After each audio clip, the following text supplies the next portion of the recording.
Hi, it's Jasmine. You know, that girl who did you know what way before the internet ever existed.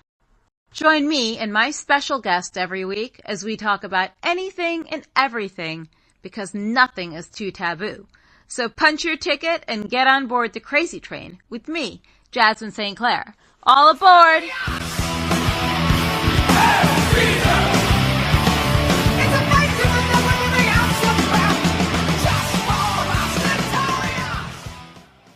Welcome to a new episode of Crazy Train with Jasmine St. Clair. Thank you so much for tuning in this week. I decided to make this one a blast from the past, like a real blast from the past. Jackie the Joke Man Martling is someone I have not really spoken to in quite some time since the Stern days, but he's been up to quite a few things since then, including a documentary and his book, The Joke Man Bow to Stern, which is actually pretty awesome. I'm going to be starting to read that. I kind of skimmed through it before, but it's Jackie. It's got to be great. And he does such good comedy. But I feel like this is such a great time to catch up with him. I had fun. So check it out. You're one of the last people I thought I'd reconnect with, Jackie, but Jackie the Joke Man from Howard Stern. And from the era when Stern was so cool to boot. We had a absolute frolic of a time. I was there for 18 years and I left in 2001, and they hung on to K-Rock for another 5 years. Then he went to Sirius XM, but I was gone at March of 2001. I was gone. But it's so funny, Jasmine, because all of those old shows are on YouTube and all these other platforms, and I get emails like crazy from like 25, 30-year-old kids saying, I just discovered the Howard Stern show. I just discovered the old shows. You're my favorite. The shows are so good from back then. So, these are kids, they weren't even born when I left the show. It's really funny. It's kind of flattering, because it shows that the silliness and, it was smart and stupid at the same time. It just transcends time and age and everything. Funny and goofy is funny and goofy. You know that. Yeah, but I think within the age of cancel culture that we're dealing with, people are looking for an escape, and they heard about the 90s and how cool it was. We had trash talk TV. We had high drama on talk TV then. So do you think it could be this whole cancel culture that's playing a part in this as well? Yeah, everybody's trying to strangle each other, and it's bullshit, And they've been giving me a hard time about my dirty jokes since I started in comedy in 1979. I said, Jesus Christ, I learned these jokes on the playground in 5th grade. So lighten the fuck up, you idiots, But, it's like people are set in their ways. You're not going to get, it's very hard to convince somebody to come over from anywhere, So just whoever likes me. And if they don't, I really don't really care, Well, but I'll tell you, I don't go on stage and say, hey, I'm a Democrat. You know what I mean? I don't go up on stage and say, hey, I'm a Yankee fan. I go up and say, hello, because I want to keep everybody in the tent, It's scary. You can't have views. I'm a Yankee fan, by the way. I don't really like the Mets. Plus, that's the first baseball game I went to, It's funny. I live on Long Island. And people say to me, how could you live on Long Island and not be a Met fan? And I tell them, because when I was a kid following baseball, there was no such thing as the Mets. The year that the Mets came, the year they created the Mets, 1962, was at the exact same time when I discovered girls. So baseball went out and women came in, and that was that. And all of a sudden there were these Mets. I didn't know who the fuck are the Mets. I don't care. Mickey Mantle and the Yankees, and then women. It's so funny because I was at a collector's convention this past week and I got a Mickey Mantle signed baseball. Whoa. Well, it's in a little case. The guy was just getting rid of the stuff. Oh, his wife's kicking him out of the house, so he's just getting rid of the shit. So I got it for $200. I have no idea what it's worth, but I have baseball cards. Baseballs. I'm sure that is worth, what do I know? I'm sure it's worth a lot of money. I have, he came on the show when he wrote a book, and in fact, in the whole history of the show, there were only 2 guests that I was responsible for. And one of them was George Clooney, and the other one was Mickey Mantle. And I didn't know him, but a real good friend of mine was a partner in Mickey Mantle's restaurant. Mickey put out a book and he wanted to come on the show. So we had him come on as a mystery guest. And when Howard guessed, this is Mickey Mantle, he said, how did we get Mickey Mantle? And Gary said, I don't know how to tell you this, Howard, but Jackie did it. It was a real feather in my cap, but that autographs book, I'm sure that's worth, he's a superstar. I bet you that baseball you got, I bet you it's worth a couple of grand, seriously. Well, I bought a bunch of stuff from him because I felt bad for him. He looked really distressed. He had like a black bruise on his face. I'm like, what happened to you? So I don't think he was joking. I think his wife was literally kicking him out, but you should have seen all the stuff. Oh man. So he's just got he's having like a garage sale at an autograph signing. It was at a collector's convention I just went to because I deal with vintage jewelry. So I do all the really big vintage jewelry shows.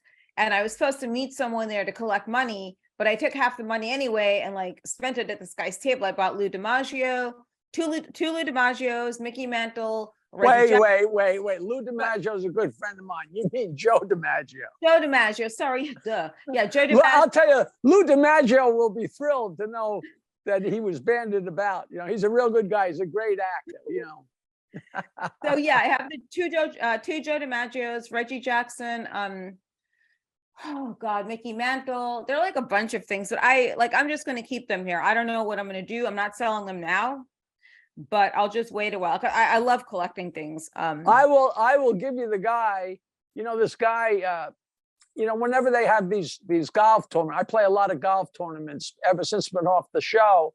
Yeah. They have all these golf tournaments and then there's always a big buffet afterwards and they sell all this sports memorabilia and show business memorabilia.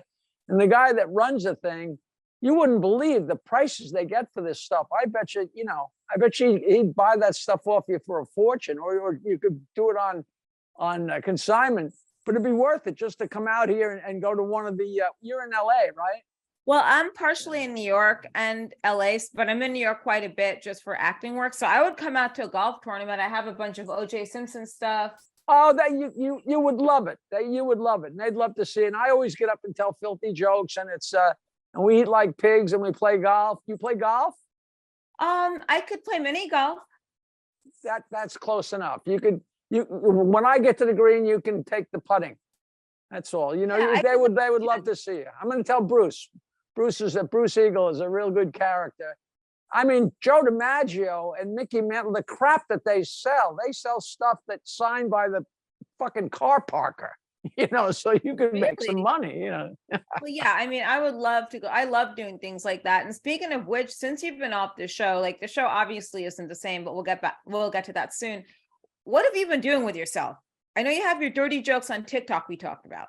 No, but I was doing stand-up for 4 or 5 years before I ever sent my stuff to Howard Stern. I made 3 albums, and that's how I wound up on his show. And then I created a niche for myself on the show. So I was there for 18 years. But when I left the show, I just kept doing my stand-up. And I met this guy and I started making little joke products. And I got up to where we had like 15 products. I was making a lot of money with this guy. But like so many businessmen, he overexpanded and the thing went into the toilet. It's totally frustrating. And then I had a radio show on one of Howard's channels on Sirius XM for 8 years. And, and I had money. So I was going to the Cannes Film Festival and Sundance Film Festival and traveling around. And my buddy books bands all over the place. This guy, Toby Ludwig. So we went to Japan and went to Brazil. So, I had a lot of money and I quit drinking, left the show and got divorced and moved into a house by myself on the water all at the same time. So it was a little rough going at first, but once things leveled out, I've been having a free for all, free for all for like 20 years. And I figure my money's going to hold out at least another month or two. then I'm really screwed. Want to buy some baseballs? I would love to. At the cost I paid for them, probably. Well, yeah, because I mean, everyone always asks, like, so you still going to do your stand-up comedy because that's what you did before you met Howard, and that's who you'll always be. I've never stopped doing it. like the whole year of the pandemic, I didn't work at all. But, and I don't work a lot. I work once a month, sometimes 3 times a month. It's as simple as I'm retired until the phone rings and they call up and they say, you want to come work? And they tell me how much. And usually I go. The money's not, of course, nowhere's in the ballpark that it was, but it's still good. And it's a crime. You ask any comedian, it's a crime. You go up there when it's really good and the people are great. It's almost like you don't even care about the money because it's what you do. I go up there and make them laugh their balls off for an hour. I'm in heaven for a couple of days. I may be shallow and it may be insanely stupid, but you get to a point in your life where if you do something that feels good, you do it again. You don't say why. You get laid. You don't walk around saying, hey, why was that good? Well, you just do it again. Come on. It's simple human math. Who are some of your more memorable guests that came onto Stern during that whole era when it was in its heyday? Oh, beyond the amount I could count. I mean, Fred Norris and I loved when Pat Cooper came on. I sat knees to knees with James Taylor as he played 4 songs, sitting right there with us. When we were in London at the Prince's Trust concert, me and Howard Roberts sat there, and the Bee Gees sat across from us, getting interviewed by Howard, and sang a few songs a cappella, like 2 feet from me, and stuff like that. Joe Walsh showed up in his underwear, and Sam Kinison walked in full of coke with half of the comedians from Los Angeles. It just never got old. It never, ever got old. There was no, people say, well, who was your favorite? There was no favorite. They were all fun. The morons were fun. The Whack Pack. I actually created that name, the Whack Pack. All those idiots that used to parade in, they were great. It was a circus. It was a revolving door of insanity, and it just never got old. People say, "Oh, that must have been so great with all those naked girls." The naked girls were probably the least interesting thing. Most of those girls, everything happened. Everything he talked about was real, but he would exaggerate. And the one thing he mainly exaggerated about were the women. I mean, he'd tell people this girl sitting here is a 10 and she was more like a 2. I mean, these girls would have breast implants that looked like the doctor was on the phone when he did the operation. Like me and Fred wouldn't even look up. Like, oh, yeah. This is horrible, But it never got old. Never got old. Yeah, I always thought it was like a circus. I grew up listening to Stern, so I listened to K-Rock. I used to trade in my albums to finally get a new album. So I got Cream Wheels of Steel back because mine was scratched up. So going on his show, I was like, holy shit, he sent me that Wheels of Steel album. This guy is cool. But I mean, I don't think he was always the same person on air. Do you listen to the show now? I never listened to it when I was on it. I never listened to it when we were on vacation. I just have never, ever tuned into the show. I get emails from everybody in the world. Oh, bullshit. But I don't listen to it. There's no reason to. I didn't listen to it when it was good, unless I walked into somebody's house and they were listening to best of. It was a great story. I went to Hollywood to visit a friend who was George Clooney's personal assistant. And she took me to Warner Brothers to show me the set of ER, and they were making a movie called The Perfect Storm at the time.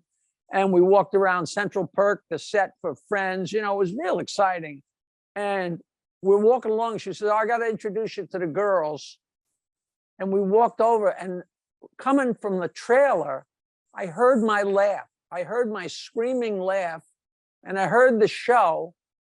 And we walked up the stairs, and it was Juliana Margulies and who was the black girl? The 2 girls from ER. They were there, and they were sitting in their trailer between takes or between whatever, and they were listening to best of, and they were literally as excited to meet me as I was to meet them. That might have been the highlight of my life, hugging those 2. Oh my God, and that's probably the most I ever listened to the show. Gloria, what the hell's her name? Oh, I hate myself for not knowing it. The lawyer? Gloria Rubin. That was the black girl. There were 2 they were the nurses. Juliana Margulies was like Clooney's first girlfriend on ER. Well, I mean, my wife and I listened to ER. I mean, watched ER religiously. So to be there was just, just exciting. Everything that happened. When the show got syndicated in 1986 to Philadelphia, that was a big deal. And then as the show added markets like Los Angeles and then Dallas, Chicago, Boston, it just, New Orleans and Miami, the thing just went to the moon, and nobody went anywhere except me. I would go do stand-up. So I'd be in Las Vegas, I'd be in Chicago, I'd be in Denver, I'd be in LA. So I got to meet everybody. I was like the ambassador for the show. But it destroyed you, working from, 4 o'clock, I get up at 4 and work from 6 to 10 in the morning. And then it's finally the weekend, time to relax, and you're on a plane going out there, but they're dangling money in front of your nose, which is, one of those gigs was more money than I had made in stand-up before I ever met the show. So you don't say no, you make hay while the sun shines. You know what that's all about, Oh, big time. It's fun. I mean, you have to. I mean, you're only going to live once, and this is what it is. So if we're not going to do it, then you just want to like sit around and just let the wave go by, because you don't know what happens after that wave is gone. No, this is not a dress rehearsal. You got to do it now. Right. So I know that you've done a lot of stand-up. So I met George Carlin once on a plane, who was really cool. Who are some of your favorite stand-ups to work with? Well, since I was a little kid, I've been a joke teller. Since like 2nd, 3rd grade, I started remembering every joke I ever heard, telling jokes to everybody I knew. So I'm not really a comedian. I literally get on stage and tell jokes. So I wasn't one of these guys that, was a huge fan of comedy. Like me and my partner, I played in a band and we told jokes in between songs. So I had all the old Red Fox albums, and I loved Red Fox and I loved Henny Youngman, but I liked watching, Red Skelton on television and stuff like that. I wasn't a big stand-up guy, but I mean, I was absolutely in love with Rodney because Rodney did jokes. And then I wound up selling him some jokes and traveling with him a little bit. And that was like, the highlight of my life. But I wasn't somebody that really, you get like a Chris Rush album and it's really good. You listen to it, but then you toss it. I would never go back and listen to it a second time. There were guys that I know that like Jerry Seinfeld and Peter Bales and these guys that would listen to that Robert Klein album over and over and over. And obviously it worked, But as far as I just like to laugh and not necessarily stand up. The way it worked was so funny in the 70s. I mean, you always liked watching comedy on TV because it was so rare.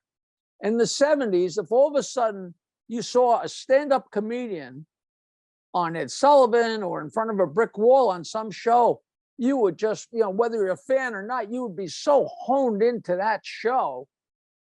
But by the 80s, there were so many goddamn comedy shows that if you saw a comedian stand in front of a brick wall, you could not change the channel quick enough. It was such an overload, but luckily I didn't get to, tune into that or join into any of that because I was on the Stern Show. I wasn't even in the comedy trade. When I went to Chicago, I would work the Chicago theater with maybe an opening act, but I wasn't in the comedy circuit where I'm traveling with 2 guys or going and meeting this guy and going to Zanies in Chicago and Zanies in Nashville. I mean, I did that for, up until 1986. So I did that for like 8 years. But once I bailed out of that, it was like heavenly. You'd get flown first class and treated first class. And now I'm back to working in the crap holes for nothing. And, it's really funny, on the way up and on the way down. And it still feels good. It's still, people, aren't you sorry you left the show, you idiot, blah, blah, blah. And I'm up there telling jokes and I realized I used to make, 100 times as much as I'm making right now for telling these jokes. But it's still the same rush when they're laughing. People think that's bullshit, but if you're a comedian, it's not, It's so difficult now these days to follow comedians. Like I know who you are, obviously, Lenny Bruce. I know some of the new comics. I had a friend that did this for a while, and I go to the Belly Room at the Comedy Factory in LA. The Comedy Store. Yes, the Comedy Store. It was so depressing because I'm not there to be a comic. I'm just there to see my friend, right? Then you have these, I call them MAWs, model actress, whatever, that stereotypical LA type girl. They get up there on stage and tell these jokes about rape and this and that. They kind of have that same voice like this. It's so freaking annoying. And it's just, I couldn't go to any more comedy shows. I'm like, these people are so generic. Then you have dick jokes from It these. gets those girls gets old so fast. Yeah. And not to be belittling, but they're probably really pretty girls that are so used to everybody falling down when they say anything. And all of a sudden, the same thing used to happen with disc jockeys when I started going on the road. These disc jockeys were so used to, everybody they ever met, they could help. So if they met a guy with a car dealership, if they said hello, the guy would crack up laughing, because if he mentions the guy's car dealership on the radio, it's going to make money. So these guys are so anxious, just like those models, to get up on the microphone. And these guys, these disc jockeys, couldn't wait to get on the microphone, and they couldn't wait to say fuck. And they'd get up on the mic and say, "Ladies and gentlemen, how you doing? How the fuck are you?" And all of a sudden, there's no laughter. And those guys appreciated comedians after that. And I'm sure the models too. They used to, well, of course, they're going to go up and they're going to do great. And they're going to talk about their life and they're going to be heroes. And they suck. I mean, I'm sure there was like 1 out of 50 was any good, right? Something like that. You go that far. I mean, such boring, mundane lives. And the best part, I think the best line in LA ever from anyone, "I've got an interesting life." It's like, really? What's so interesting? And I don't say anything about anything. Well, I came out here from Minnesota to do gay porn. This is a conversation at frickin' GNC, for crying out loud. I'm like, yeah, that's real interesting. Wow. And you work at GNC. Interesting. Okay. I never tell people, if you've had an interesting life or you really are a badass, that is not your call to say that. It's everyone else who said things about you. And that's the way I've always lived, whatever title or whatever bullshit anyone's ever said. Am I a bitch? Yeah, I'm a fucking bitch, but it depends. It depends. You don't lead with "Hello, I'm cool. How are you?" You don't lead with that. You could say you're cool and you could say you're funny. Speaking of Lenny Bruce, did you ever have the chance to see Lenny Bruce, or did you do a show with him? No, listen, God damn you, I'm old, but I'm not that old. Jesus Christ. He goes way back. I mean, I had a very old friend, a friend who was very old that I made, who communicated with me through the Stern Show, and he was actually Lenny Bruce, one of Lenny Bruce's friends. But Lenny Bruce and Rodney Dangerfield and Buddy Hackett, all those guys, they hung around together in like 1955. Jesus Christ, I was in second grade. You could go to shows with parental consent. And like in Manhattan, I live on the east side, but it's like every Jewish woman over the age of like 35 is a fucking stand-up comic. Like my neighbor's a stand-up comic. The girl down the street, "Oh, you got to come see my comedy show." No, I don't want to see your show. I'm just going to stay in. I don't want to hear your middle-aged, whatever crap it is you people go and through. Nowadays, everybody's doing shows in like a restaurant. Yes. And if you bring 5 people, you get up on stage. I mean, some of them, you can't belittle it, because some of them are so funny and so great. But it's a tough thing, and you can be really, really great, and it's still hard to crack into. You got to make the rounds and go on the radio shows and do this and do that. And, it's as tough as it ever was, but, there's so many, but, but if they're driven to do it, I would not, look down at anybody, because if they're trying to do it, they're trying to do it. A lot of people try to do it twice and run home.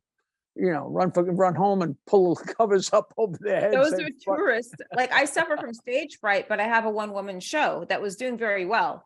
So I'm going to go back out again in March, and have a date. Tell me about this. Where did you do it? In LA or New York? I did a few runs in LA. Then I did Brea, California. I did New York. I did Chicago.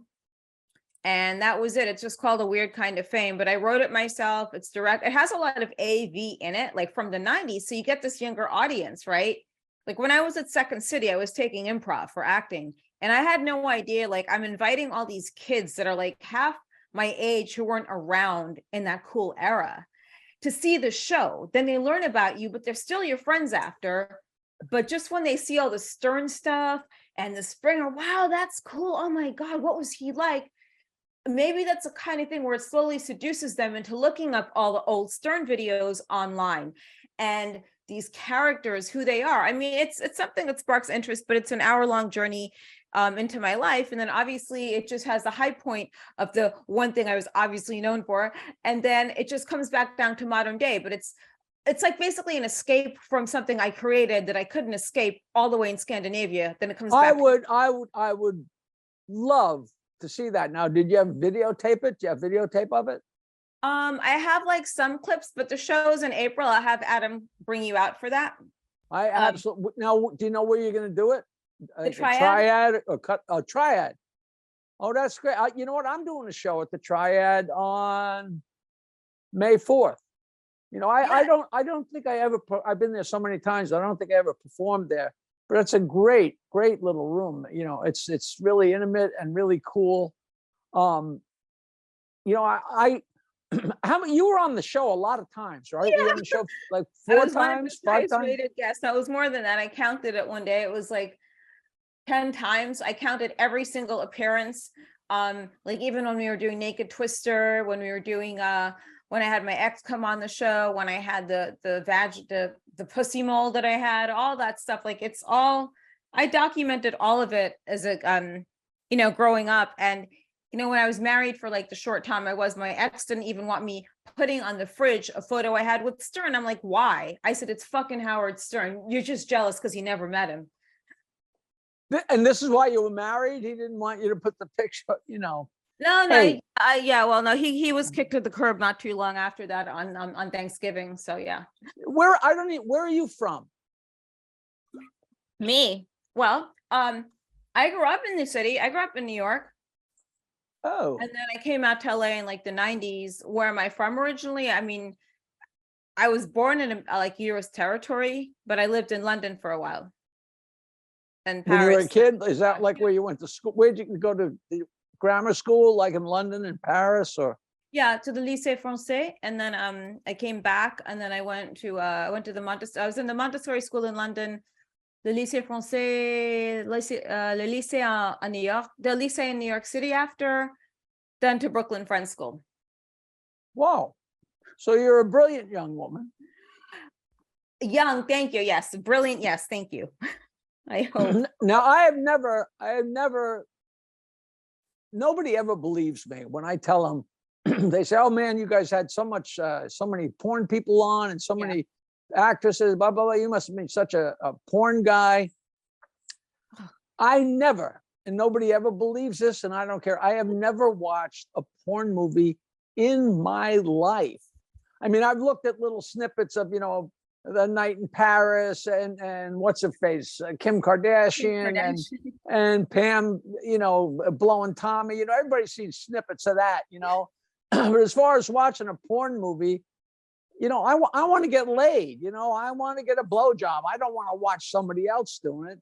And people just couldn't believe it. And meanwhile, people would send cases and cases and cases of DVDs of porn films to the show.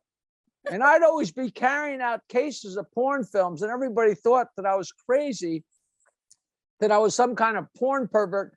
I was taking the DVDs and giving them to the guys in the parking garage. I'll tell you, when I walked into that parking garage, they had my car ready every time. They took care of me. They cleaned my car. You know, I didn't care about porn. That was the tip, the movies. Yeah, well, I gave money, but I just knew they'd get a kick out of it. But I never saw your infamous film. Yeah, you know, I didn't even watch these movies when I was doing them, because it's like you kind of like in the moment with shit, like, okay, why am I here? What am I doing? Okay, whatever. And like being on Stern was one of the greatest things ever. I do owe him a lot.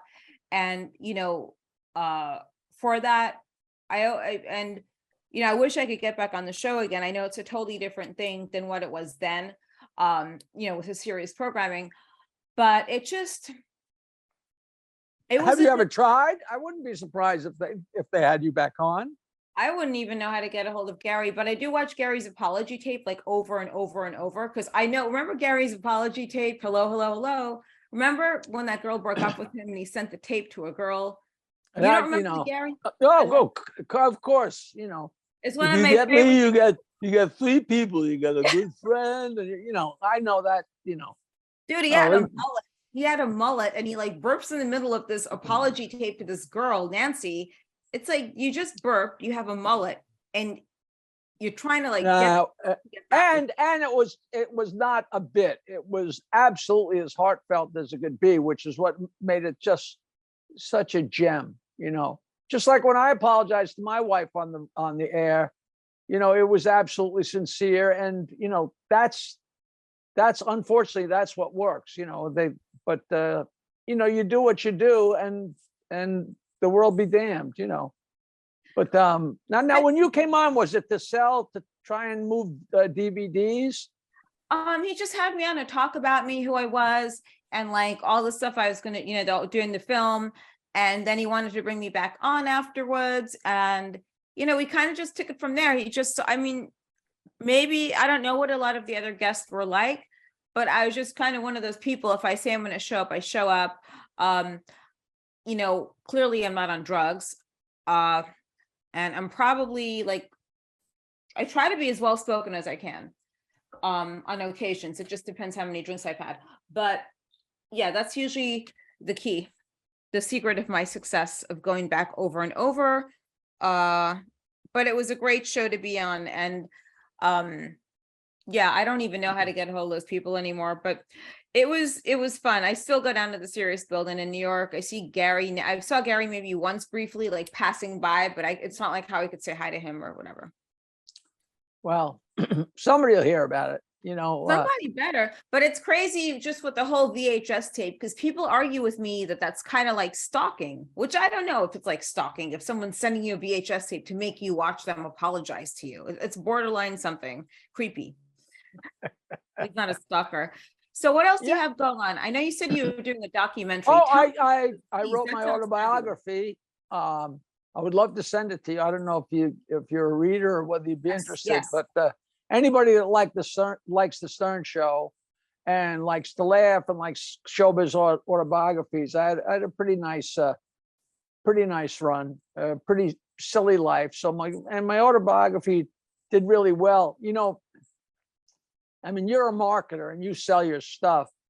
I don't know at this point how long ago, but a couple of years ago, I got a huge bump in sales. My autobiography got a huge bump, and the publisher called me up and said, "What show did you go on? What did you do? You just got a huge bump in sales." What happened is, when my book came out, I think 2017, of course, Howard never mentioned it on the air, or nobody even, breathed the word of it. The name of the book is Joke Man Bow to Stern, which is a great title. And he never mentioned it. Then a couple of years ago, Howard put out another book. I don't know, some kind of book about interviews or something. And if you've ever bought a book on Amazon, if you're buying the book, just before you click to order, it says, people who have bought this book have also bought, and underneath there's my book, Gary's book, John's book.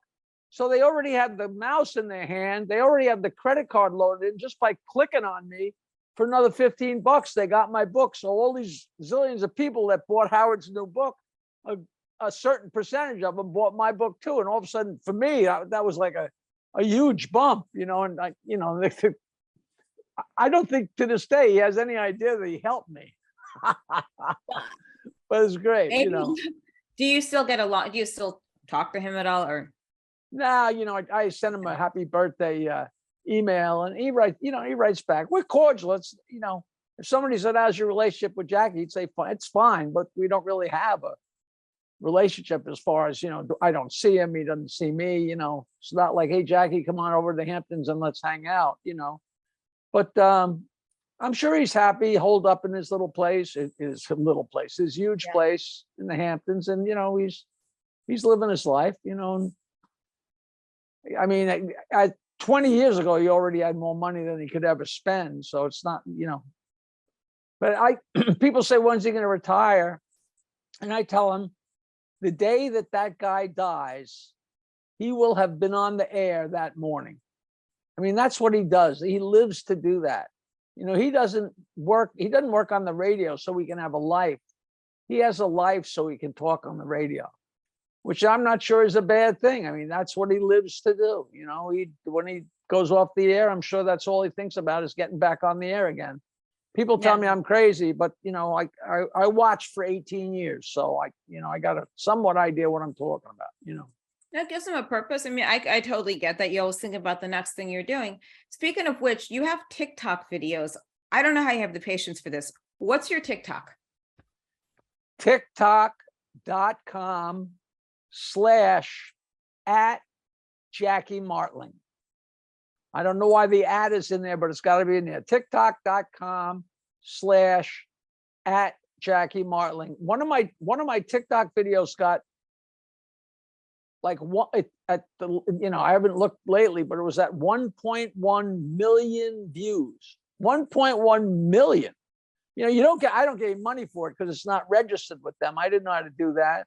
And I was putting one up every day and then every other day. And now I don't think I put up a new one for like a month or something because I'm waiting for my, once my documentary comes out, then I'm going to take all those jokes. I got like 300 jokes on there. Anybody can go there and watch all of them one after the other, but I'm just going to repost all of them with a small ad for the documentary, and people love to pass them around, and it's really funny, Jasmine, you can't be dirty, so all my dirty jokes are clean, but they're not clean at all. When I first started doing it, they don't delete you, they mute what you're saying. So all of a sudden I did a joke and it was muted because it had the word masturbate in it, which is not inherently dirty. And then another joke, I got muted because it had the word dildo in it. I'm like, boy, they're putting a pretty low bar on this, but I've never got muted since because I get so dirty without being dirty. The filthiest joke in the world slid right past them. The girl says, I need to buy a dozen condoms. And the guy behind the counter says, oh, you don't want to have any kids, huh? She says, no, my boyfriend doesn't want to get any poop on his rocket. Yeah, they don't want kids. That's as filthy as it could be without saying a dirty word. So I guess the Chinese censors just went right over it. Yeah, but you can go on there and like confuse little kids. That's totally fine. I hope that that's what you could do live. You could tell these jokes live without being censored by these communists. So anyway, it's so difficult now with social media, and it's such a weird way to get out there. It's something we didn't know back then. What are your thoughts on a lot of the comics today? And do you go and see a lot of comedy? I don't ever go. It's so funny. People say, who do you like of the new comics? I say, oh, my favorite new comic is Chris Rock. And he's been around for 30 years, I just don't go. But once in a while, like, I'll be looking at TV and it's like Bill Burr will sit down on a talk show and the guy's so absolutely crazy, hysterical, funny. I don't seek out any of these guys, but I know they're great. I still work, like there's a guy who's been around as long as me, Lenny Clark, and I go up and work with him in Boston. And I'm still friends with, like, my podcast is called Stand Up Memories. And it's me and a guy I started with 40 years ago. And he started out, Paul Reiser and Jerry Seinfeld and Larry Miller and all those guys at the comic strip. And all we do is just, so much happened in 40 years. The stories are never ending and they're so funny and so stupid. But I don't go, like, it's funny. He has a comedy class that he teaches. And at the end of the class, after 8 weeks, they all get up and they each have to do their 5 minutes. And I always go to his graduation ceremonies and sit through these guys. And they're not kids. They're old ladies, they're old guys, they're young people that are trying to do 5 minutes of comedy. They took a class. But that's as interesting as seeing a well-worn stand-up comedian. Because it's the same job. You're up there with a microphone. It is the same job. You're staring into, hell. how different people handle it. And all you think about is when you first, we all had such nightmares. I was bombing so bad to Catch a Rising Star that you could hear a pin drop. And there was a guy from out of town with his family sitting in the front. In the middle of my 2-minute act, he said to his wife, "How much can we take?" I could still hear that fucking guy's voice. I could still hear. I told the story to Rick Newman that owned Catch a Rising Star, and it's his favorite story. He just, that is the epitome of bombing. I mean, not even "you suck, get off." It's like, telling your wife how bad this guy is. But it's interesting. It's never not interesting. Never not interesting. I can't tell you who to go see. I can't. I have no idea. I have no idea. Yeah, I don't really, like I said, I don't follow it as much. I have a few friends I see every now and again, like Chrissy Mayer or Jason Rouse, but that's it. That's the extent of I'll go see you live when you do live. Now, did you ever encounter a comic named Mark Zacharin? I don't know that name, but I know Chrissy Mayer. I was friends with her when she was going out with Pat Dixon. I don't think she was married, but she opened for me, like her and Pat opened for me like 5 or 10 or 15 years ago. But now she's way deep into Trump territory, so I don't really see her or talk to her much. But I love her. She's just a great woman. And Pat, they're all great. They're just, they went down a different path, and it's funny, I'm going to Anthony Camilla's show, and they're all right wing guys, but I still I'm on the Mark Simone show every couple of weeks, and he couldn't be, he might as well have Trump living in his ass. But I go on his show and just tell filthy jokes just like TikTok, filthy jokes without being filthy, and have a great time, because me and Mark go back 40 years to when I was hosting shows at the bitter end, back in the days when you talked about girls and pot and not Donald Trump and the state of the world, back in the fun days. So, you'd go out. I can't remember ever going out with my friends in the old days to chase girls or get drunk or anything. Politics never came up, ever. Who gave a fuck, It never should. It shouldn't. And like, people forget to judge people on how they treat you, not what they vote for. Yep, that's simple. That's simple. Each one-on-one, how I treat you, that's always been my thing with everybody. Like, if I like Harry and I like Charlie, but Charlie did something to Harry and they got a problem, I don't got a problem with that. If you had a problem with everybody that had a problem with somebody you're friends with, let them work it out. I'm friends with you. I'm friends with you. I'll buy you lunch. You buy me lunch, and then, I don't even drink anymore, so we can't get drunk and gossip. I know, like, that's like, what the hell? You don't have to be drunk to gossip. Just go into an acting class and just hang out outside afterwards, because there's always some kind of hot gossip going on. Yeah. Backbiting 101.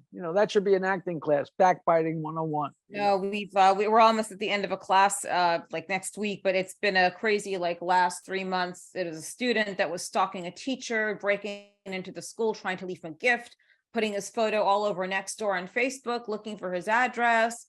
So it was like, whew, it was now what is this, comedy class or acting class? No, I was taking a Meisner program. I took improv at Second City in the conservatory. I went to UCB, Groundlings. I've graduated all those programs. I was at the Strasberg Institute before. After Meisner, I'll probably go to Stellar Adler. Like, I like taking classes. It's fun.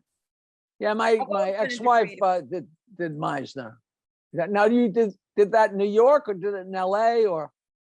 There's one school in LA that's accredited. It's John Ruskin. And I went to the neighborhood playhouse briefly, and then I just transferred over, but it's right around the corner from me in the city. And it's fun. It's interesting, with just some of the characters you meet in the class, and just to have that kind of drama happen was just unreal. I'm like, are we really doing this? Like, I'm beside myself. But they give you these scenes. So the end of this term, my scene is with my scene partner, and it's from Girl Interrupted. I've never even seen the movie, and I'm not going to. I'm just gonna, do it how I do it, not how whoever.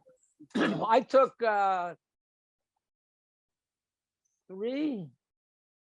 three acting classes. I mean, three acting, not classes, but three acting, whatever they're called, runs. 10 classes or 15 classes, and they, the people were all fun and all interesting. They were all so much younger than me, but I had such a great time doing it because I gave it a shot. You know, I did little parts in a bunch of movies, and I really was hoping I was going to get somewhere, but I got nowhere. I shot a movie yesterday on Staten Island. It was, you know, I had to clean myself with a wire brush afterwards. But you know what? While you clean yourself with the wire brush, you're still smiling because it was still fun.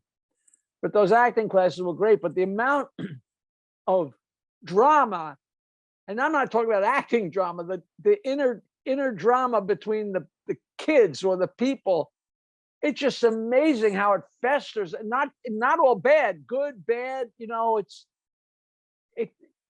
the actors or people trying to be actors or comics or people trying to be comics. They're just different. They have, you know, they've got that wild hair up their ass, or else they wouldn't be there. You know, so they're not starting from, you know, accounting 101. You know, they're starting out of their fucking minds 101. You know what I'm talking? And that includes you.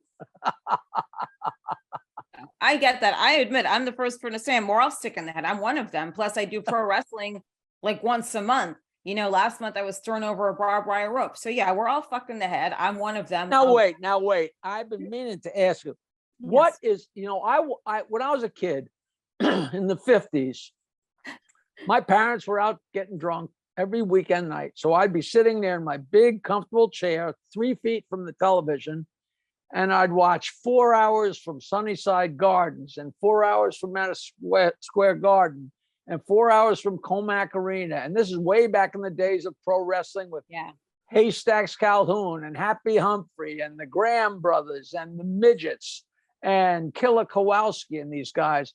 And I would watch it and watch it and watch it for hours. And then one day, I don't know how old I was, at some point, a guy leaped off the turnbuckle from 6 feet up and came down on another guy's head with his knee. And then the guy just got up and kept fighting. And I said, you know what? This is bullshit. And I never watched it again. It's choreographed. But then you realize it's really talented acting. And once you do that, you go out that door and come back in the door of it's a show. You know what I mean? Then, you know. It's, you know, it's choreographed, and it's just, you go to school to learn how to do all these things. Like I took classes before, so it's like you'll always learn how to do these things. Plus it's trusting someone else, and I'm a small person, so just to get picked up and thrown is obviously nothing. You know, someone caught me on the other side, and then I get my weight, like push them back. So it was pretty simple.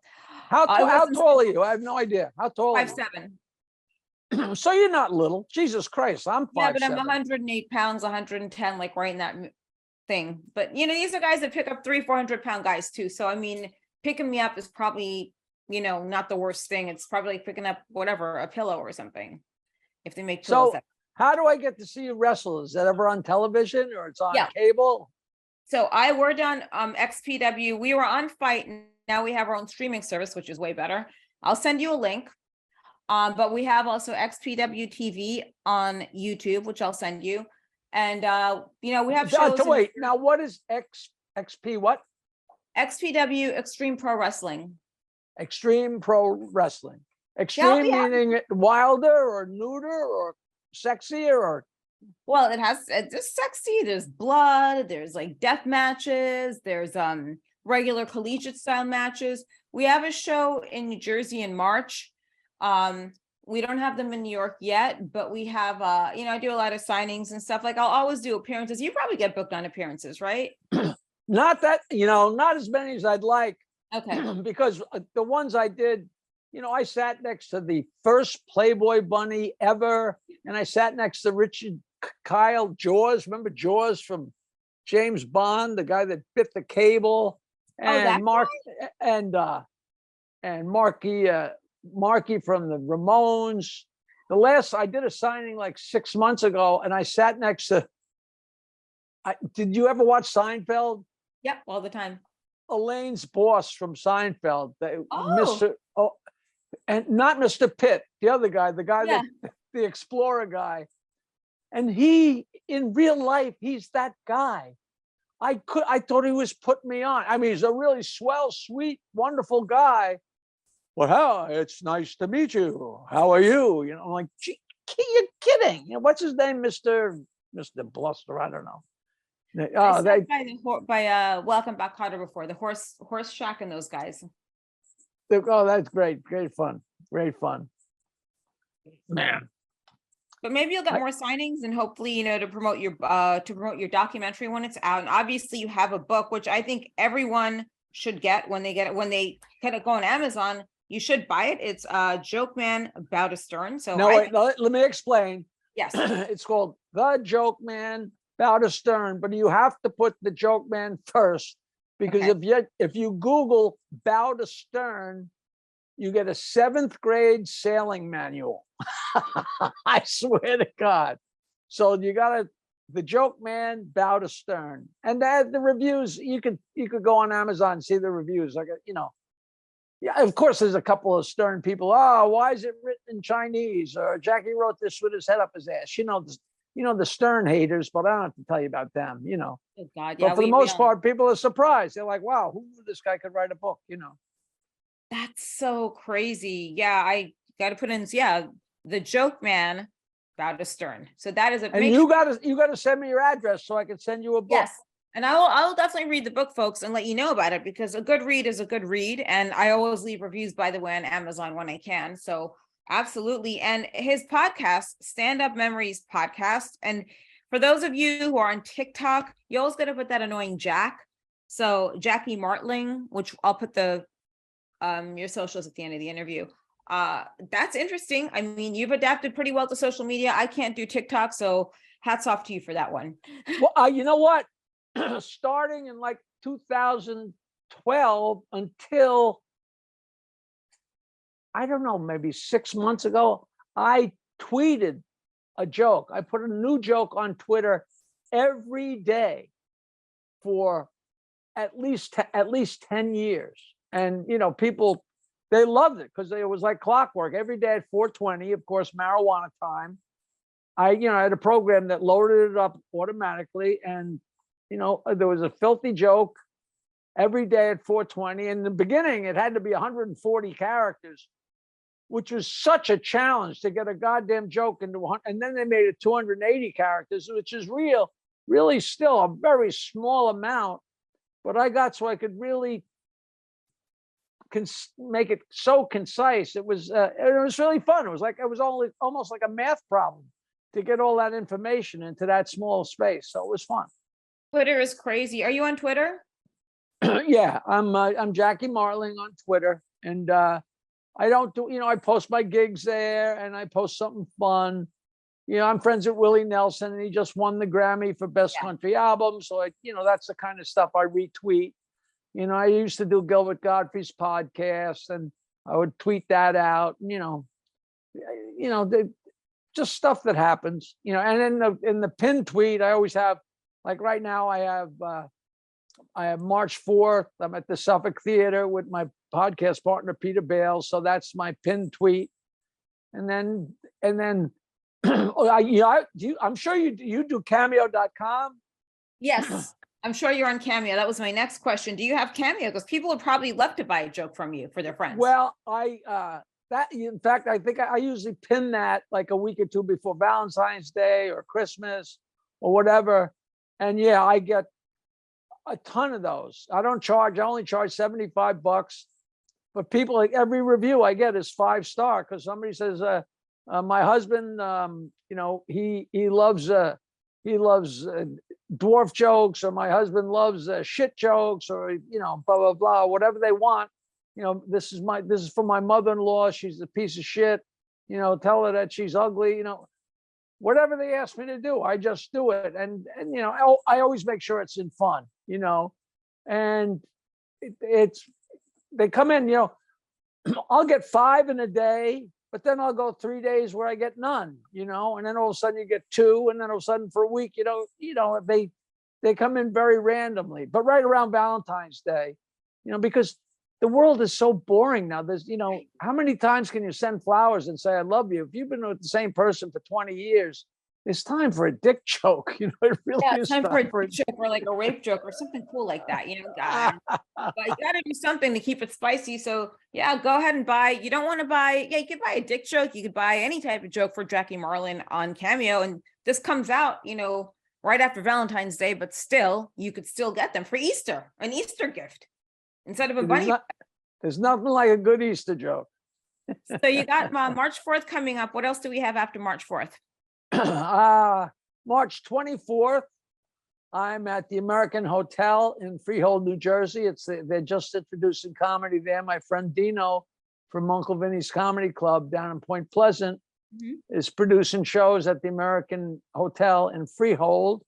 And then, like I said, May 4th, I'm going to be at the Triad. And wait a minute. No, May 4th, I'm at the Triad. And May 6th, and May 6th, I'm at the Brokerage, like my home club down in Belmore on Long Island. And I'm always on the Mark Simone show, and I'm always on WBAB. And yeah, Mark Simone, he has so many zillions of listeners. It's funny, I always promote the local seafood place. I always throw them a plug. So they always give me my seafood for free or half price. I go, oh, here's a joke for the guys at Bayville Seafood, and they get such a kick out of it. And it's so stupid because it's just the old thing of throwing in plugs on a radio show or a television show. It never, it never gets old. Gets old. People always like it. Trust me, I totally get it. But thank you so much for taking the time to speak with me today. I thoroughly enjoyed it. I want to see you wrestle. Oh, yes. So the old joke, I never saw you wrestle, but I'd love to see you box. Box? Yeah, got a joke. I got my joke. I got my $75 worth. So I didn't even have to pay for it. You can get better. You can get jokes like this sent to the one you love. You could even get breakup jokes, or you can curse your boss off, whatever you want. Jackie Marlin has it covered on Cameo. Thanks for joining us today. And I will be putting up all your socials, and let's stay in touch. I would love to stay in touch. Send me your address or some address where I can send the book to. And now I've got your email and your phone number and everything. So you're in trouble. Oh God, all the jokes. Sit tight. I hope you're enjoying the ride on Crazy Train with Jasmine St. Clair podcast. So if you are, do me a huge, huge favor. Please go ahead. Go on to Apple Podcasts or Spotify or whatever, but Apple's great. Give me a nice rating and review. Send me a screenshot, and I promise you, I will send you a special goodie bag. So please rate and review Crazy Train with Jasmine St. Clair podcast. And in exchange for that, once I see the DM with the review and your name and address, I will get those gift bags out to you. I'm not going to tell you what's in it.